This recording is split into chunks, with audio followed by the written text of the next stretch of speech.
Napansin mo ba to? Kapag may magandang oportunidad, ikaw mismo ang nagdadalawang isip. Kapag may chance na umasenso, iniisip mong baka hindi ka karapat-dapat. Bakit parang sarili mo ang pinakamalaking kalaban mo? Hindi pera, hindi ibang tao, kundi yung mga paniniwalang nakatanim sa utak natin na unti-unting sumisira sa pangarap natin. Sa video na to, ilalantad natin ang 10 toxic mindset na dapat mong i-uninstall sa isip mo bago pa nila tuluyang sirain ang kinabukasan mo.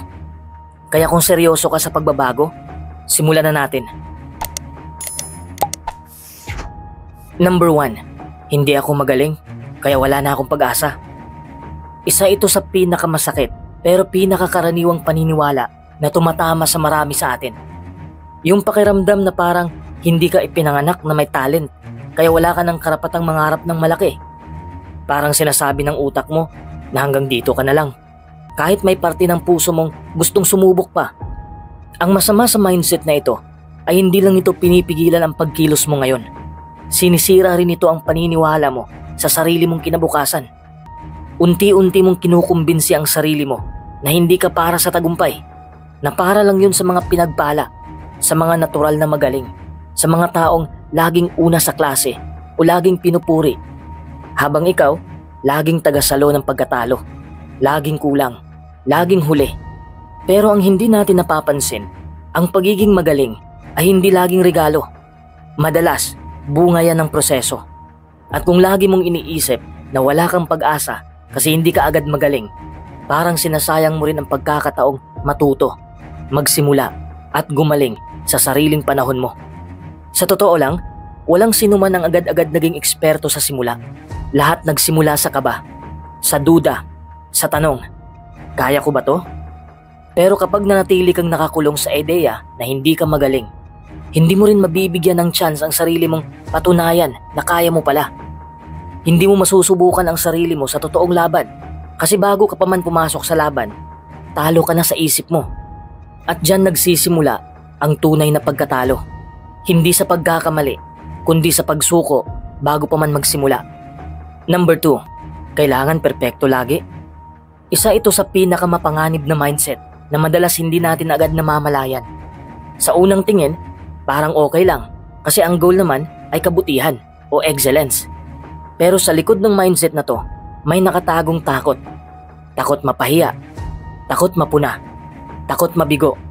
At dahil sa takot na yan, hindi tayo makakilos, hindi tayo makapagsimula. O kung nagsimula man tayo, madalas natitigil tayo sa gitna dahil hindi tayo kontento sa ginagawa natin. Ang hirap kasi kapag perfectionist ang isip. Lahat ng kilos mo parang may CCTV. Bawat sulat mo parang may judge na naghihintay ng pagkakamali. Bawat salita mo parang kailangang walang sablay. Sa mindset na to, hindi sapat ang maganda, dapat perpekto. Hindi sapat ang ayos, dapat flawless.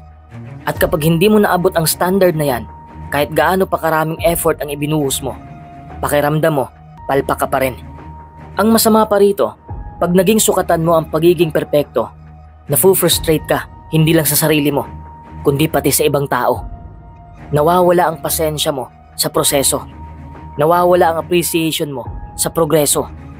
At dahan-dahan, nawawala na rin ang gana mong ipagpatuloy ang sinimulan mo.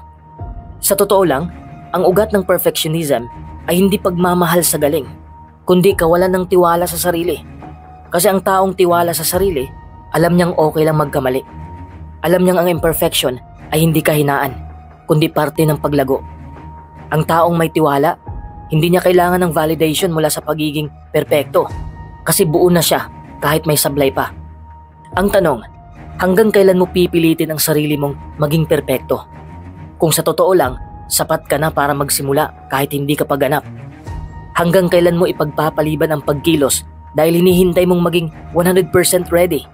Kahit alam mong ang growth ay nagsisimula lang kapag hinayaan mong matuto sa gitna ng pagkukulang. Number 3, bahala na.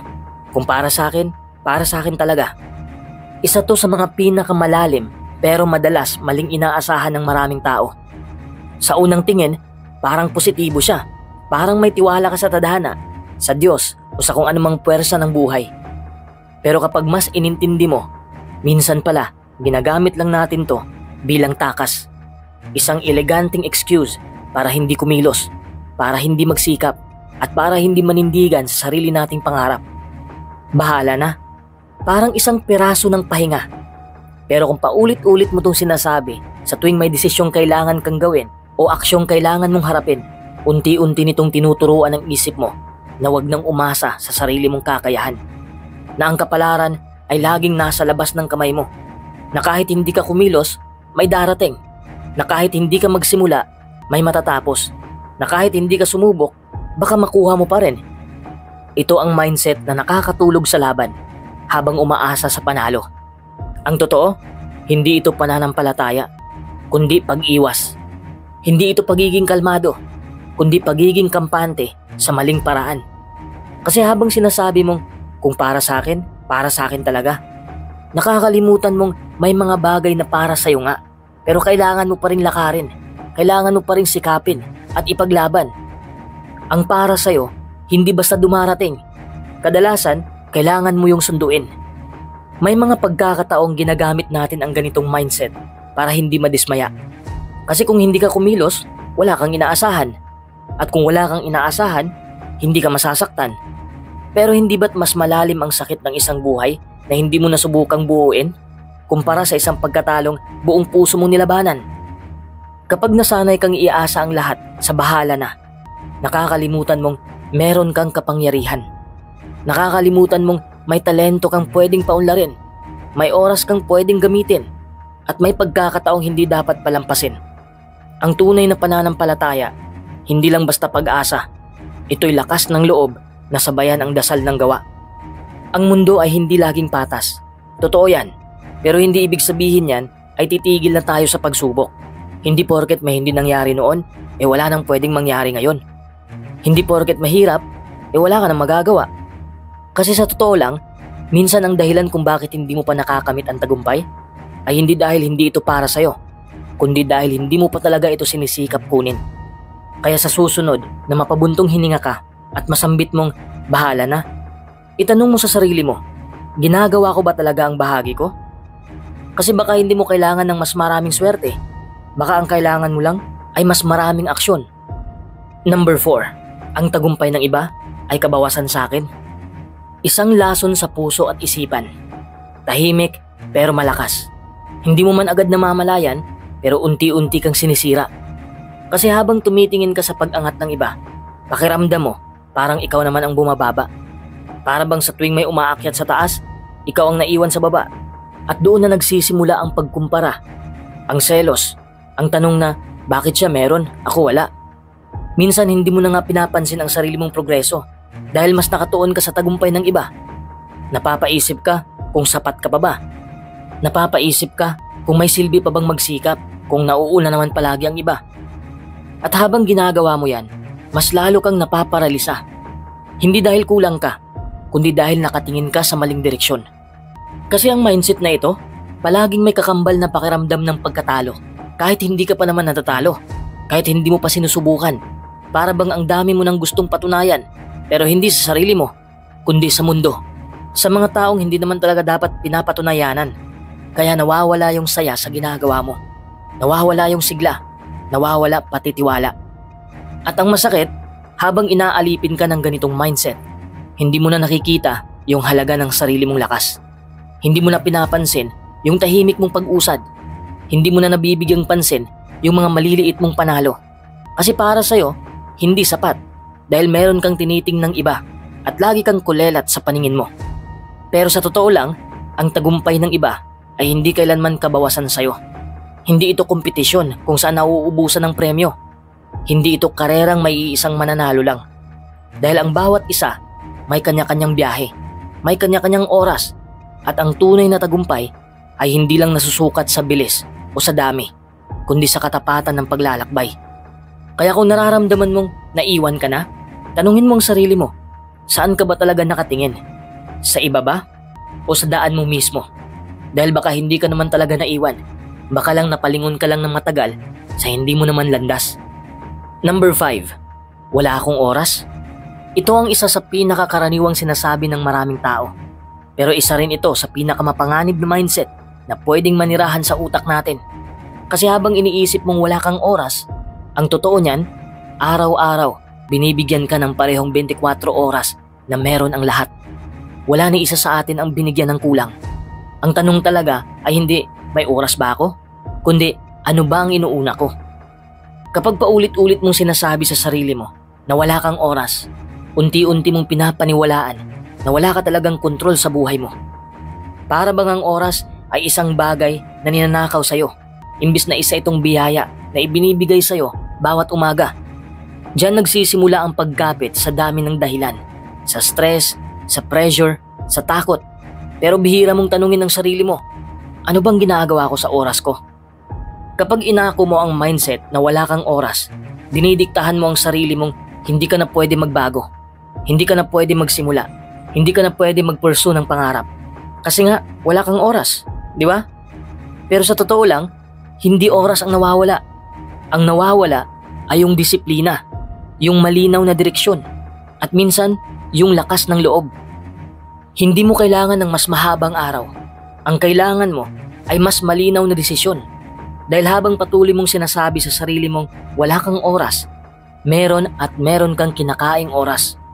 Ang tanong lang ay kung para saan. Kasi ang totoo, hindi time ang problema. Ang problema ay kung paano mo pinipili gamitin ang oras mo. At kung hindi mo babaguhin ang mindset na ito ngayon, darating ang panahon na mapapansin mong hindi lang oras ang nawala, kundi mga oportunidad, pangarap, at panahon na hindi na maibabalik. Kaya kaibigan, sa tuwing gugustuhin mong sabihin na wala akong oras, pigilan mo muna saglit ang sarili mo.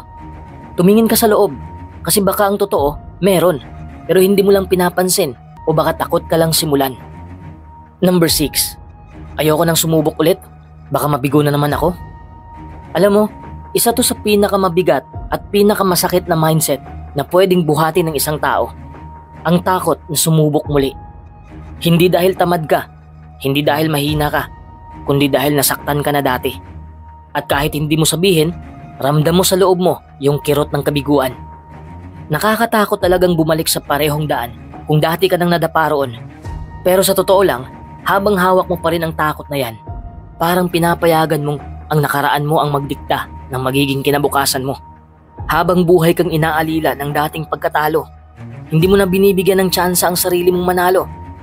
Ang tanong, kailan mo balak bitawan ang sakit ng nakaraan para mabigyan mo ang sarili mo ng bagong simula? Ang kabiguan, hindi yan senyales na hindi mo kaya. Madalas, senyales lang yan na may dapat kang baguhin sa approach, hindi sa pangarap. Pero dahil iniisip mong baka masaktan na naman ako, hindi mo na nabibigyan ng sarili mong makita kung ano pa ang pwedeng mangyari kung nagpatuloy ka lang. Kung nagtiwala ka lang ulit, kung kahit nanginginig ka, humakbang ka pa rin. Walang nagtatagumpay na hindi nasaktan. Walang umabot sa taas na hindi nalugmok sa baba. Pero ang pinagkaiba nila sa mga sumuko, hindi sila natakot sumubok muli. Hindi nila hinayaang ang baka ang magdikta ng direksyon ng buhay nila. Kaya ngayon, kung nakaupo ka sa gitna ng panghihinayang at paulit-ulit mong sinasabi sa sarili mong, ayoko na, tanungin mo rin ang sarili mo. Sa bawat pagkakataong pinipigilan mo ang sarili mong subukan muli, ilang pangarap din ang pinapatay mo. Ilang posibilidad ang sinasara mo. Ilang sana ang nawawala dahil pinili mong matakot kaysa maniwala. Hindi mo kailangan maging siguradong magtatagumpay ka. Ang kailangan mo lang ay maging handang bigyan ng sarili mo ng ikalawang pagkakataon. At minsan, yun lang talaga ang hinihintay ng buhay para tuluyan kang dalhin sa gusto mong marating. Number 7, wala akong suporta, kaya wala akong chance. Maraming taong nakakaramdam nito. Yung pakiramdam na parang ikaw na lang mag-isa sa laban, habang ang iba may cheering squad, may mentor, may resources, may pamilya o kaibigan na nakaalalay. Tapos ikaw, tahimik ang paligid, walang nagtutulak sa'yo, walang nagtataas ng bandera mo. At sa loob-loob mo, parang gusto mo na lang sumuko kasi iniisip mong, paano ako uusad kung wala naman akong sandalan? Pero bago tayo sumuko, gusto kong ipaalala sa'yo na ang buhay ay hindi palaging patas. At minsan ang pinakamahirap na laban ay dinadaan natin ng mag-isa. Hindi ibig sabihin nito na ikaw ay nag-iisa sa mundo, kundi ikaw may pagkakataong patunayan ang tunay mong lakas. Pero ito ang katotohanan na kailangan mong marinig. Hindi dahil wala kang suporta ngayon ay wala ka ng pag-asa. Kasi minsan, yung mga taong may pinakakaunting tulong, sila pa ang pinakamatibay. Sila pa ang pinakamasigasig. Sila pa ang pinakagutom sa tagumpay. Bakit? Dahil wala silang ibang inaasahan kundi sarili nila. At minsan, yun ang pinakamakapangyarihang motivation na meron ka. Kapag walang nakapaligid, ikaw ang kailangang maging iyong sariling pinakamalakas na cheerleader. Dito mo mahahanap ang tunay na tapang dahil hindi mo na kailangang umasa sa iba para magsimula o magpatuloy. Ang suporta na kailangan mo ay nagmumula sa puso mo, sa disiplina mo at sa paniniwala mo na kaya mo. Kaya imbis na hanapin ang suporta sa labas, simulan mong buuin ang suporta sa loob. Hindi mo kontrolado kung may tutulong sa'yo, pero kontrolado mo kung tatayo ka, kung gagalaw ka, kung kikilos ka. At sa bawat hakbang mo, kahit walang palakpak, may natatapos, may nangyayari, at darating ang panahon na yung dating katahimikan, magiging resulta, magiging bunga, at saka palang dadating ang mga taong dati ay hindi mo maramdaman. Ang mga pagsubok na pinagdaanan mo ng mag-isa ang siyang magpapalakas sa'yo. Yung bawat araw na pinili mong bumangon kahit walang sino mang sumusuporta, iyon ang hinog na patunay ng iyong katatagan. Huwag mong maliitin ang maliit na mga hakbang na ginagawa mo. Kasi ang mga ito ang pundasyon ng tagumpay na darating. At ang pinakamagandang parte, kapag narating mo na ang tuktok ng iyong mga pangarap, doon mo matutuklasan na ang tunay na suporta ay nagmumula sa loob mo mismo, hindi sa dami ng tao sa paligid mo.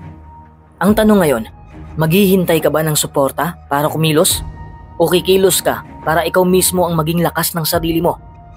Alalahanin mo, kahit kailan, hindi huli ang lahat para mag-umpisa. Kahit ngayon pa lang, pwede ka nang maging dahilan kung bakit hindi susuko ang sarili mo. Ikaw ang simula ng pagbabago na gusto mong makita sa buhay mo. Kaya tumayo ka, kumilos ka, at ipakita mo sa sarili mo na kaya mo, kahit na mag-isa ka lang sa laban na ito. Number 8. Sobrang dami ko ng pagkukulang, hindi na ako karapat-dapat. Isa ito sa pinakamabigat na lason sa isip ng tao.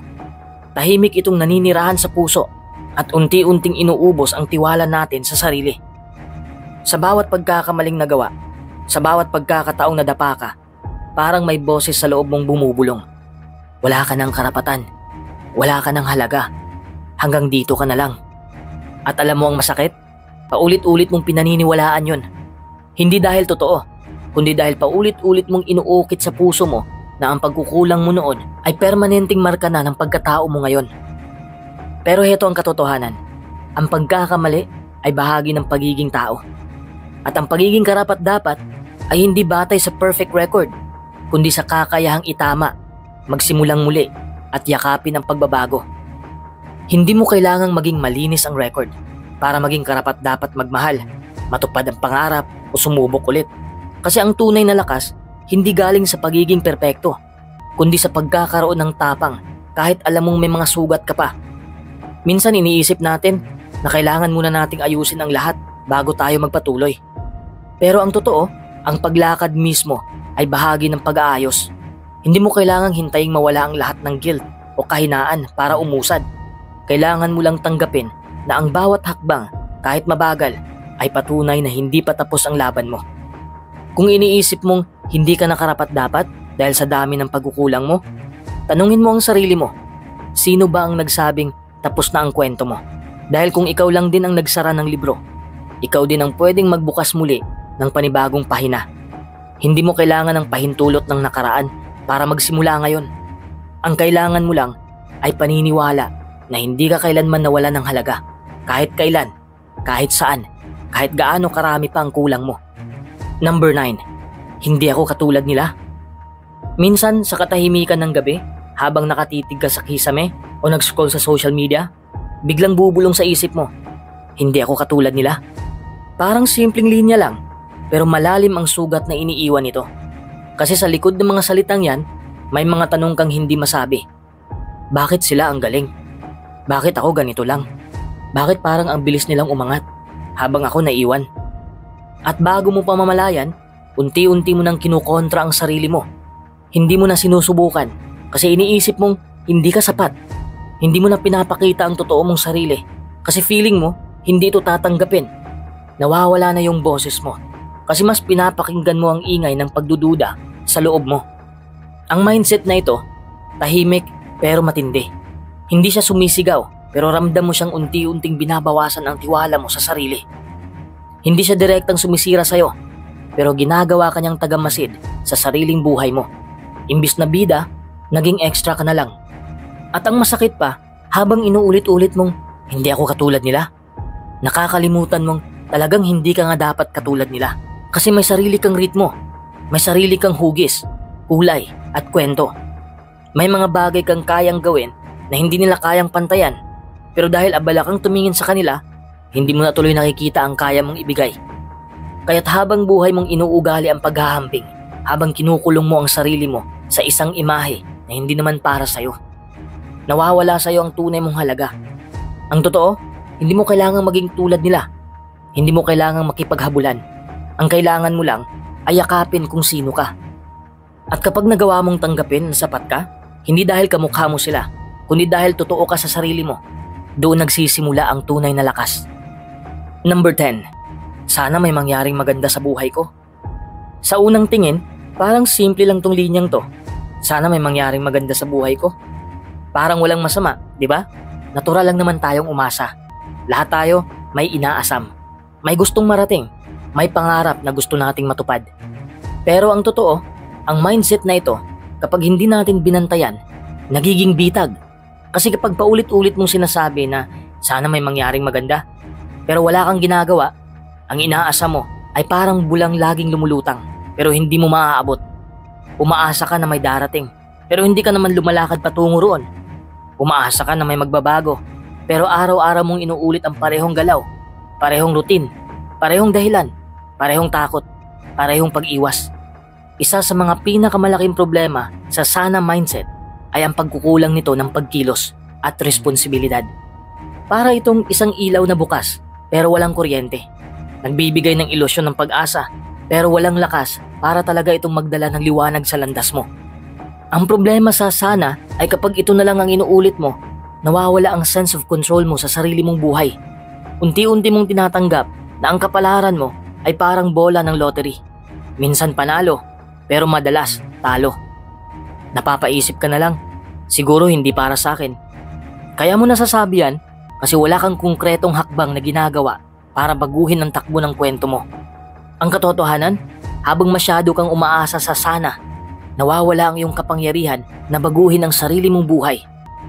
Parang ibinibigay mo na lang ang kontrol sa kapalaran o sa iba, imbis na hawakan mo ito ng mahigpit at ikaw mismo ang gumawa ng desisyon. At habang palalim ng palalim ang sana sa isipan mo, unti-unti ring lumalabo ang linaw ng direksyon mo sa buhay.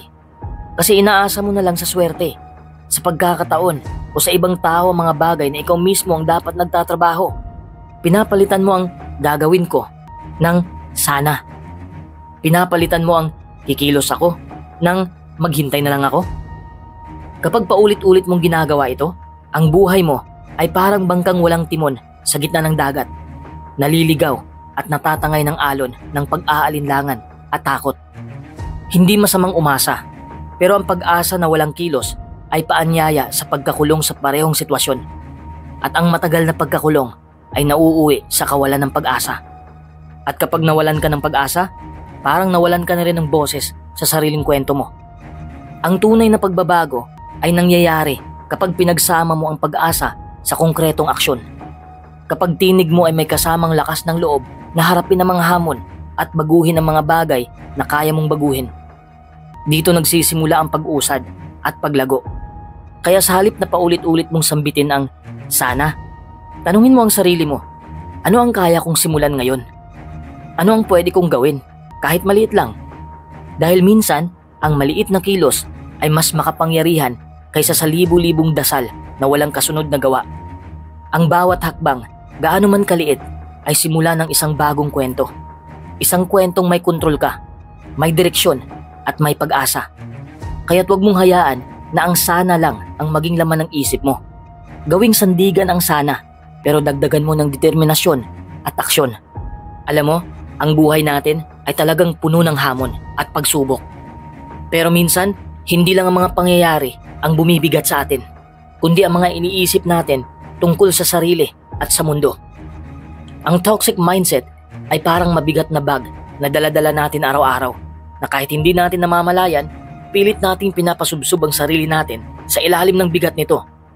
Kapag ganito ang kalagayan ng isip, mahirap umangat, mahirap lumakas, at lalo na mahirap makita ang mga oportunidad na pwedeng magdala sa atin sa mas magandang bukas. Ngunit ang magandang balita, hindi tayo nakakulong dito. May kapangyarihan tayo na baguhin ang paraan ng ating pag-iisip. Kaya ang unang hakbang sa pagbabago ng buhay ay ang pagtanggal ng mga mindset na pumipigil sa atin. Kapag natanggal natin ang mga yan, magkakaroon tayo ng mas malinis na perspektibo, mas malakas na loob at mas bukas na puso para tanggapin ang mga bagong posibilidad. Hindi natin kailangan maging perfect o maging katulad ng iba para magtagumpay. Ang kailangan lang ay ang paniniwala na kaya nating magbago at mag-grow. Hindi madali ang proseso. Minsan mabagal ang pagbabago at may mga araw na susubok uli ang ating determinasyon. Pero sa bawat pagkakataon na mapipili nating alisin ang mga negatibong kaisipan, pinipili natin ang liwanag sa gitna ng kadiliman. Pinipili natin ang pag-asa sa gitna ng kawalan. At dito nagsisimula ang tunay na lakas. Hindi sa mga bagay na kontrolado natin, kundi sa paraan ng pagharap natin sa mga hamon. Ang buhay ay hindi tungkol sa pagiging flawless o perfect. Ito ay tungkol sa pagiging totoo sa sarili, pagtanggap sa mga pagkukulang, at pagtuloy-tuloy sa pag-abot ng mga pangarap kahit ilang beses pang madapa. Kapag napagtanto natin na tayo ang may hawak ng ating isip at puso, doon nagsisimula ang tunay na pagbabago. Kaya simulan mo na ngayon. Linisin mo ang isip mo. Palitan ng mga toxic na paniniwala ng positibo at makabuluhang pag-iisip. Gawin mong habit ang pag-angat sa sarili at tiwala ko na makikita mo ang kakaibang liwanag sa iyong buhay na dati ay hindi mo namamalayan. Sa huli, ang tagumpay ay hindi lang sukat sa mga material na bagay o sa mga nagawa ng iba. Ito ay sukat ng lakas mo na bumangon sa kabila ng lahat, ng tibay mo na harapin ang bawat araw ng may pag-asa at determinasyon. Kaya palaging tandaan, ang pinakamahalagang laban ay ang laban mo sa sariling isipan. At kapag natalo mo ang toxic mindset, walang makakapigil sa'yo na maging mas mabuti, mas masaya, at mas matagumpay na ikaw. Alam mo kaibigan, ang pinakamahalagang laban na kailangan mong talunin ay yung laban sa loob mo. Yung mga toxic mindset na pumipigil sa'yo para maabot ang pangarap mo. Hindi madali, pero tandaan mo, hindi ka nag-iisa. Lahat tayo may pinagdadaanan. May mga panahong nadududahan natin ang sarili. Pero ngayon, pinili mong harapin to. Pinili mong magbago. At yun ang unang hakbang para sa tunay na tagumpay. Kaya bago tayo maghiwa-hiwalay, gusto kong malaman mo, anong toxic mindset ang unang tatanggalin mo sa isip mo?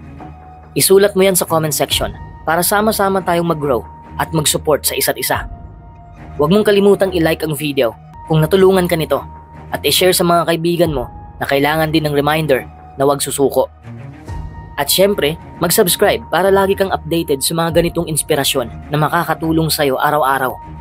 Tandaan mo, ang pagbabago ay nagsisimula sa isip. Kaya simulan mo na ngayon.